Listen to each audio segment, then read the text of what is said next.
ਇੱਕ ਮੰਦਭਾਗੀ ਖਬਰ ਜਿਹੜੀ ਰਿਸੈਂਟਲੀ ਗੁਆਂਢੀ ਮੁਲਕ ਕੈਨੇਡਾ ਤੋਂ ਆ ਰਹੀ ਹੈ। ਕੈਲਗਰੀ ਦੇ ਵਿੱਚ 2 ਜਾਣੇ ਜਿਹੜੇ ਉਹ ਮ੍ਰਿਤ ਪਾਏ ਗਏ ਹੈਗੇ ਆ। ਇਹ ਕੈਲਗਰੀ ਪੁਲਿਸ ਜਿਹੜੀ ਉਹ ਦੱਸ ਰਹੀ ਹੈਗੀ ਆ।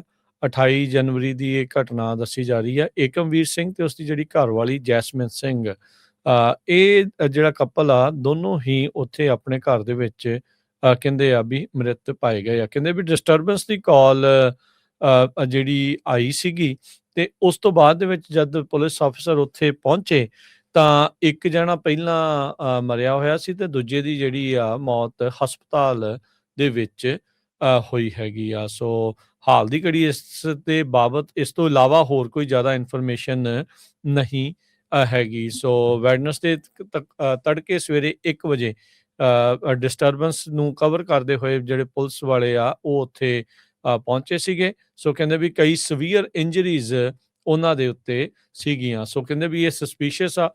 ਇਹ ਸ਼ੱਕ, ਇਹ ਜਿਹੜੀ ਮੌਤਾਂ ਦੋਨੋਂ ਹੀ ਸ਼ੱਕ ਦੇ ਘੇਰੇ ਦੇ ਵਿੱਚ ਜਿਹੜੀਆਂ ਉਹ ਆਈਆਂ ਹੋਈਆਂ ਆ ਤੇ ਛੋਟੀ ਉਮਰ ਦੇ ਹੀ ਸੀਗੇ, ਨੌਜਵਾਨ ਹੀ ਸੀਗੇ ਇਹ ਦੋਨੋਂ ਜਣੇ, ਏਕਮਵੀਰ ਸਿੰਘ ਤੇ ਜੈਸਮੀਨ ਕੌਰ। ਕਹਿੰਦੇ ਜਗਰਾਓਂ ਤੋਂ ਦੋਨੋਂ ਜਾਣੇ ਸੀਗੇ, ਪਿਛੋਕੜ ਉਹਨਾਂ ਦਾ। ਤੇ ਜਿਹੜੀ ਇਨਸੀਡੈਂਟ ਆ ਇਹ ਕੈਲਗਰੀ ਦੇ ਰੈੱਡ ਸਟੋਨ ਏਰੀਏ ਦੇ ਵਿੱਚ ਵਾਪਰਿਆ ਹੈਗਾ ਆ ਤੇ ਆਟੋਪਸੀਜ਼ ਕਹਿੰਦੇ ਵੀ ਹੁਣ ਕੀਤੀਆਂ ਜਾਣਗੀਆਂ ਜਿਸ ਤੋਂ ਬਾਅਦ ਦੇ ਵਿੱਚ ਮੌਤ ਦੇ ਕਾਰਨਾਂ ਦਾ ਪਤਾ ਲਾਇਆ ਜਾ ਸਕੇ। ਜੀ। ਇੱਕ ਮੰਦਭਾਗੀ ਖਬਰ ਜਿਹੜੀ ਰਿਸੈਂਟਲੀ ਗੁਆਂਢੀ ਮੁਲਕ ਕੈਨੇਡਾ ਤੋਂ ਆ ਰਹੀ ਹੈ। ਕੈਲਗਰੀ ਦੇ ਵਿੱਚ 2 ਜਾਣੇ ਜਿਹੜੇ ਉਹ ਮ੍ਰਿਤ ਪਾਏ ਗਏ ਹੈਗੇ ਆ। ਇਹ ਕੈਲਗਰੀ ਪੁਲਿਸ ਜਿਹੜੀ ਉਹ ਦੱਸ ਰਹੀ ਹੈਗੀ ਆ।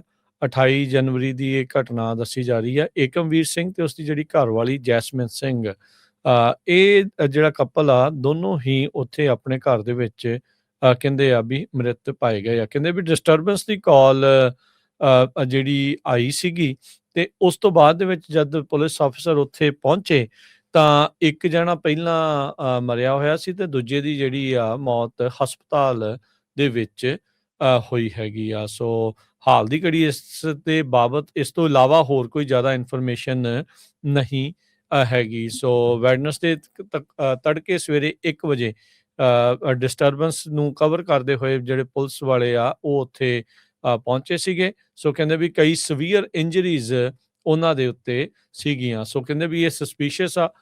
ਇਹ ਸ਼ੱਕ, ਇਹ ਜਿਹੜੀ ਮੌਤਾਂ ਦੋਨੋਂ ਹੀ ਸ਼ੱਕ ਦੇ ਘੇਰੇ ਦੇ ਵਿੱਚ ਜਿਹੜੀਆਂ ਉਹ ਆਈਆਂ ਹੋਈਆਂ ਆ ਤੇ ਛੋਟੀ ਉਮਰ ਦੇ ਹੀ ਸੀਗੇ, ਨੌਜਵਾਨ ਹੀ ਸੀਗੇ ਇਹ ਦੋਨੋਂ ਜਣੇ, ਏਕਮਵੀਰ ਸਿੰਘ ਤੇ ਜੈਸਮੀਨ ਕੌਰ। ਕਹਿੰਦੇ ਜਗਰਾਓਂ ਤੋਂ ਦੋਨੋਂ ਜਾਣੇ ਸੀਗੇ, ਪਿਛੋਕੜ ਉਹਨਾਂ ਦਾ। ਤੇ ਜਿਹੜੀ ਇਨਸੀਡੈਂਟ ਆ ਇਹ ਕੈਲਗਰੀ ਦੇ ਰੈੱਡ ਸਟੋਨ ਏਰੀਏ ਦੇ ਵਿੱਚ ਵਾਪਰਿਆ ਹੈਗਾ ਆ ਤੇ ਆਟੋਪਸੀਜ਼ ਕਹਿੰਦੇ ਵੀ ਹੁਣ ਕੀਤੀਆਂ ਜਾਣਗੀਆਂ ਜਿਸ ਤੋਂ ਬਾਅਦ ਦੇ ਵਿੱਚ ਮੌਤ ਦੇ ਕਾਰਨਾਂ ਦਾ ਪਤਾ ਲਾਇਆ ਜਾ ਸਕੇ। ਜੀ।